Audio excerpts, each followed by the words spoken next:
Assalamualaikum viewers and welcome back to my channel Study Law with Bushra.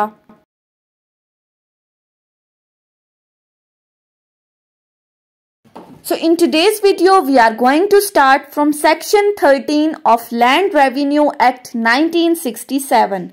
But before starting the discussion, I request you all to please subscribe to my channel and don't forget to press the bell icon for latest updates.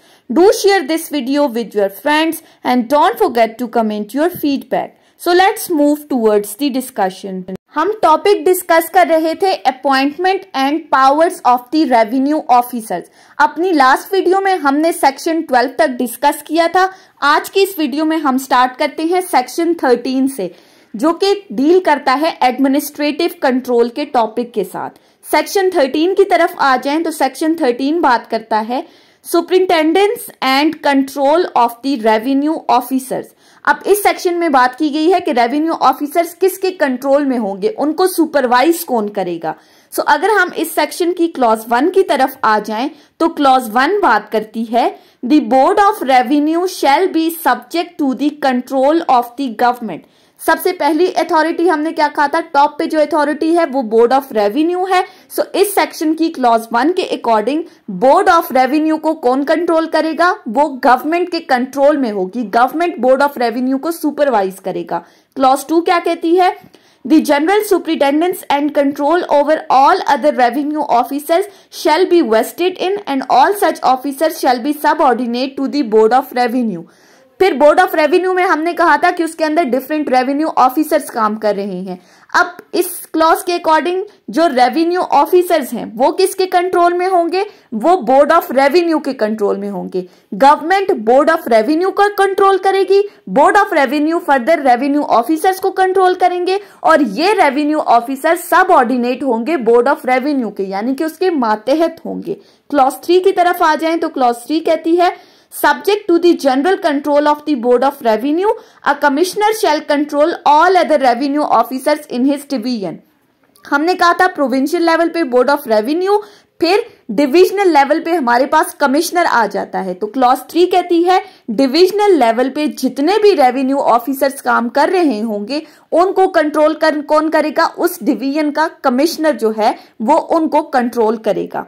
Simply provincial level पे top authority board of revenue है जिसको government control करेगी। Board of revenue के अंदर जितने भी officers काम कर रहे हैं उनको बोर्ड ऑफ रेवेन्यू कंट्रोल करेगा। डिविजनल लेवल पे जितने भी रेवेन्यू ऑफिसर्स काम कर रहे हैं वो कमिश्नर के कंट्रोल में होंगे। इसी तरह क्लॉज 4 कहती है subject as aforesaid and to the control of commissioner, a collector shall control all other revenue officers in his district. Division के बाद डिस्ट्रिक्ट लेवल आ गया, तो डिस्ट्रिक्ट लेवल पे जितने भी रेवेन्यू ऑफिसर्स काम कर रहे होंगे वो किसके कंट्रोल में होंगे, they will be under the control of the collector.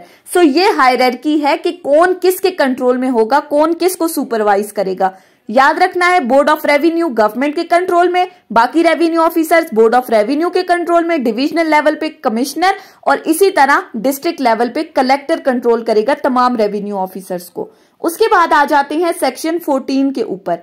Section 14 बात करता है power to distribute business and withdraw and transfer the cases. अब यहां पर किस तरह के बिजनेस की डिस्ट्रीब्यूशन की बात की गई है और कौन से केसेस विड्रॉल या ट्रांसफर होंगे। सो सेक्शन 14 की क्लॉज 1 को अगर हम देखें तो क्लॉज 1 कहती है the board of revenue may by written order distribute in such manner as may be deemed fit and business cognizable by any revenue officer under its control and may by like order withdraw any case pending before any such officer. अब clause 1 में कहा गया है कि board of revenue जो top authority है उसके पास इस सेक्शन के अकॉर्डिंग अथॉरिटी है कि जितने भी रेवेन्यू ऑफिसर्स उसके अंडर काम कर रहे हैं वो उनको कोई भी बिजनेस डिस्ट्रीब्यूट कर सकती है। अब बिजनेस डिस्ट्रीब्यूट करने से क्या मुराद है कि वो उनको किसी भी तरह का कोई भी काम अलॉट कर सकती है कि फलां रेवेन्यू ऑफिसर ने ये काम करना है। यानी कि लैंड रेवेन्यू एक्ट के अंदर उनको जो फंक्शंस दिए हुए हैं बोर्ड ऑफ रेवेन्यू उनको कहेगा कि आप फला फंक्शन परफॉर्म करें, फला रेवेन्यू ऑफिसर ये काम करेगा। बोर्ड ऑफ रेवेन्यू के पास इस सेक्शन के अंडर अथॉरिटी है और साथ ही साथ ये बात याद रखनी है कि बोर्ड ऑफ रेवेन्यू जो फंक्शंस या जो काम इनको अलॉट करेगा वो रिटन ऑर्डर के थ्रू करेगा। फिर फर्दर इस क्लॉज में कहा गया है कि अगर किसी रेवेन्यू ऑफिसर के पास किसी तरह का कोई केस पेंडिंग है तो ये बोर्ड ऑफ रेवेन्यू उस पेंडिंग केस को फर्दर किसी दूसरे रेवेन्यू ऑफिसर को ट्रांसफर कर सकता है, यानी कि उससे विड्रॉ करने के बाद वो किसी दूसरे को ट्रांसफर कर सकता है। या तो अगर उसने विड्रॉ कर लिया है तो बोर्ड ऑफ रेवेन्यू चाहे तो खुद भी डिसाइड कर सकता है या चाहे तो किसी दूसरे रेवेन्यू ऑफिसर को ट्रांसफर करेगा कि वो इस केस को डिसाइड करे। उसके बाद आ जाते हैं क्लॉज 2 के ऊपर। क्लॉज 2 कहती है the powers exercisable by the board of revenue under subsection 1 may by like order and in like manner be exercised by commissioner or collector in respect of any business cognizable or any case pending before other revenue officer। पहली clause में हमने क्या बात की, board of revenue दूसरे revenue officer को कोई भी काम अलॉट कर सकता है।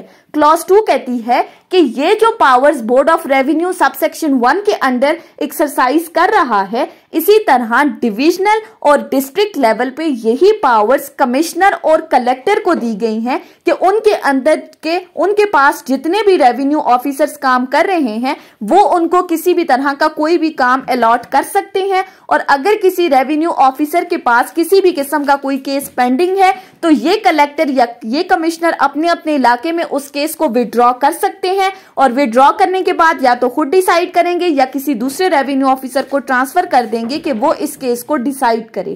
क्लॉज 3 की तरफ आ जाएं तो क्लॉज 3 कहती है where the case is withdrawn by board of revenue under subsection 1 the board may dispose of itself by written order, refer it to the disposal to any revenue officer, or where a case is withdrawn by commissioner or collector under subsection 2, the commissioner or collector may dispose of it himself। अब इस clause में क्या कहा गया है कि वही बात जो हमने ऑलरेडी डिस्कस की कि बोर्ड ऑफ रेवेन्यू जो सबसेक्शन 1 के अंदर पावर एक्सरसाइज कर रहा है केसेस को विड्रॉ करने की, वो चाहे तो उन केसेस को खुद डिसाइड कर सकता है या चाहे तो दूसरे रेवेन्यू ऑफिसर से कह सकता है कि वो डिसाइड करें। इसी तरह सबसेक्शन 2 में जो कमिश्नर और कलेक्टर केसेस को विड्रॉ करेंगे वो चाहे तो केसेस को खुद भी डिसाइड कर सकते हैं या चाहे तो दूसरे रेवेन्यू ऑफिसर्स को कह सकते हैं कि वो डिसाइड करें।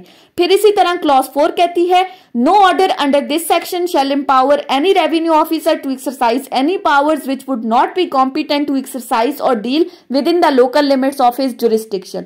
अब इस क्लॉज के अंदर कॉम्पिटेंसी की बात की गई है।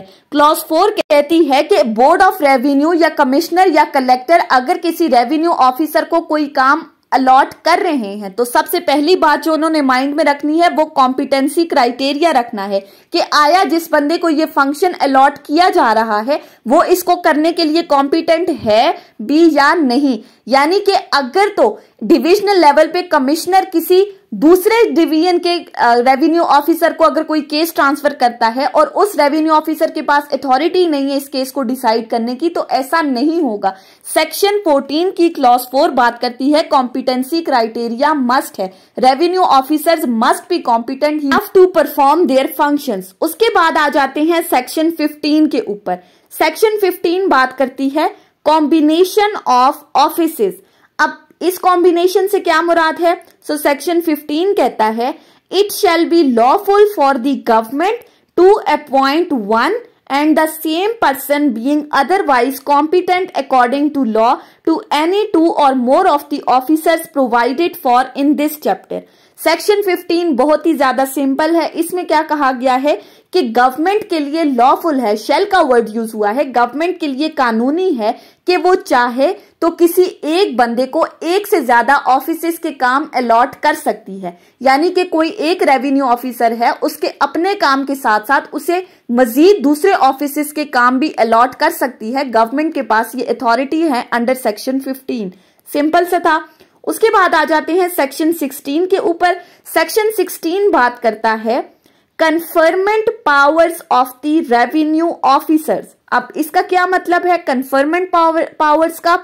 सो सेक्शन 16 की तरफ आ जाएं तो सेक्शन 16 की क्लॉज 1 कहती है government may by notification confer on any person all or any of the powers of commissioner or collector under this act and may in like manner withdraw such powers।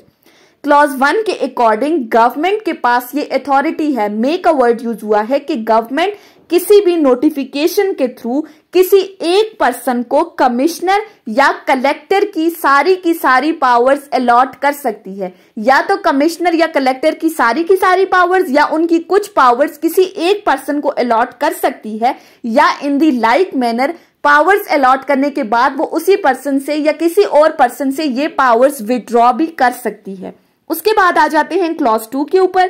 Clause 2 कहती है the board of revenue may by notification confer on any person all or any of the powers of assistant collector under this act and may in the like manner withdraw such powers।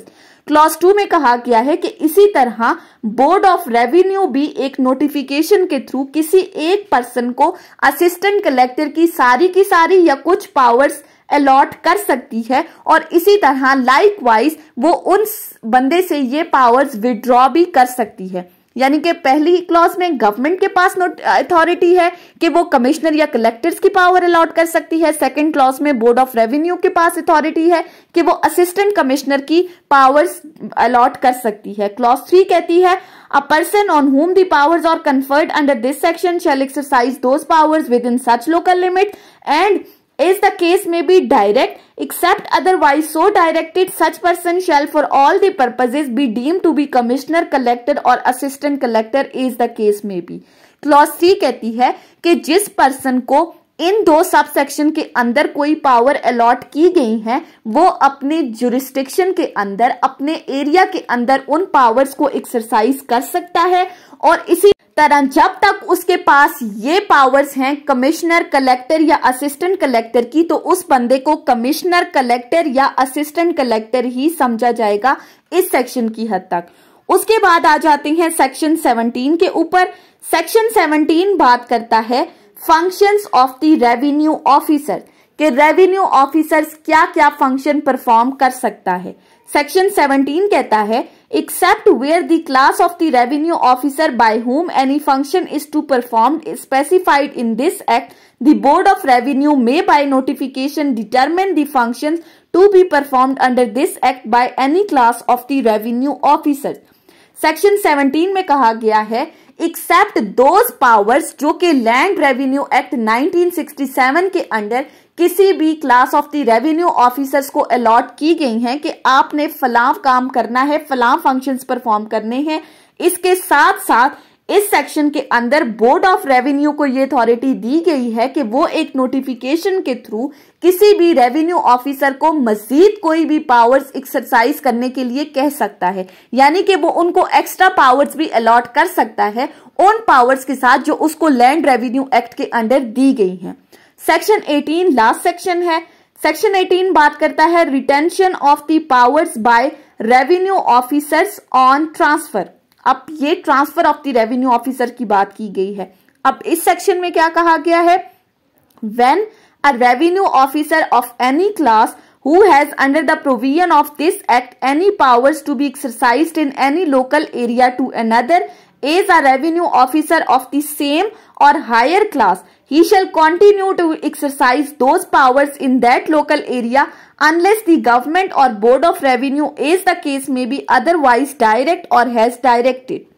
अब इस section 18 में कहा गया है कि जब किसी भी क्लास के रेवेन्यू ऑफिसर को इस एक्ट की प्रोविजंस के अंडर जो पावर्स दी गई हैं और वो अपने एरिया के अंदर उन पावर्स को एक्सरसाइज कर रहा है, अगर उस रेवेन्यू ऑफिसर को किसी दूसरे एरिया में ट्रांसफर कर दिया जाता है सेम रैंक पर जिस रैंक पर वो पिछले एरिया में था, या अगर किसी हायर पोजीशन पर उसको ट्रांसफर कर दिया है किसी दूसरे एरिया में, तो फिर उसकी पावर्स किस तरह से एक्सरसाइज की जाएंगी। सो सेक्शन 18 कहता है कि वो रेवेन्यू ऑफिसर दूसरे एरिया में ट्रांसफर हो जाने के बाद भी अपनी पावर्स को बिल्कुल उसी तरह से एक्सरसाइज करेगा जैसा कि वो पहले एरिया के अंदर अपनी पावर्स को एक्सरसाइज कर रहा था, until and unless board of revenue या गवर्नमेंट उसको मजीद कोई पावर्स एक्सरसाइज करने की डायरेक्शंस दें, या उन्होंने पहले से उसे डायरेक्ट किया हो कि आपने इस एरिया के अंदर ये पावर्स परफॉर्म करनी है। सो ये थी हमारी आज की डिस्कशन सेक्शन 13 से सेक्शन 18 के ऊपर। सो इसी के साथ आज हमारा चैप्टर 3 कंप्लीट हो चुका है, जो कि बहुत ही ज्यादा इजी था। सो आई होप कि आपको ये लेक्चर समझ में आया होगा अगर आपने इस वीडियो को अटेंटिवली सुना है तो। सो अगर आपको ये वीडियो अच्छी लगी है तो इस वीडियो को लाइक करें, कमेंट करें और चैनल को जरूर सब्सक्राइब करें। Thank you so much for watching this video. Till then, अल्लाह हाफिज।